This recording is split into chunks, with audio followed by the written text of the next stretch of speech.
തേടേ ന്യൂസിലേക്ക് സ്വാഗതം. തമിഴ് സിനിമാ പ്രേമികൾക്കിടയിൽ വലിയ പ്രതീക്ഷകൾക്ക് ഇടവെക്കുന്ന കോമഡി ത്രില്ലർ സിനിമയാണ് മാരിസൺ. സുധീഷ് ശങ്കർ സംവിധാനം ചെയ്ത ചിത്രത്തിൽ ഫഹദ് ഫാസിലും വടിവേലും കേന്ദ്ര കഥാപാത്രങ്ങളെ അവതരിപ്പിക്കുന്നു.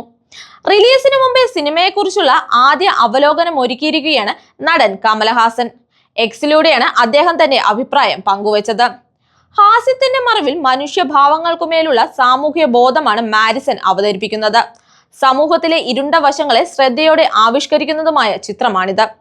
ഇത്തരം സിനിമകൾ ഒരു പ്രേക്ഷകൻ എന്ന നിലയിലും ഒരു സൃഷ്ടാവ് എന്ന നിലയിലും എന്നെ ഏറെ ആകർഷിപ്പിക്കുന്നുണ്ടെന്നും സിനിമ കണ്ടതിനു ശേഷം മാരിസന്റെ സംഘത്തോടൊപ്പം തന്റെ അഭിപ്രായങ്ങൾ പങ്കുവയ്ക്കാൻ അവസരം ലഭിച്ചതായും കമലഹാസൻ പറയുന്നു. വി കൃഷ്ണമൂർത്തി തിരക്കഥ എഴുതി സുധീഷ് ശങ്കർ സംവിധാനം ചെയ്യുന്ന മാരിസൺ ജൂലൈ 25-ന് തിയേറ്ററുകളിലെത്തും. RB ചൗധരിയുടെ സൂപ്പർ ഗുഡ് ഫിലിംസിന്റെ ബാനറിൽ നിർമ്മിക്കുന്ന ചിത്രത്തിൽ യുവൻ ശങ്കർ രാജ സംഗീതവും കലൈസെൽവൻ ശിവാജി ഛായാഗ്രഹണവും ശ്രീജിത്ത് സാരംഗ് എഡിറ്റിംഗും നിർവഹിക്കുന്നു.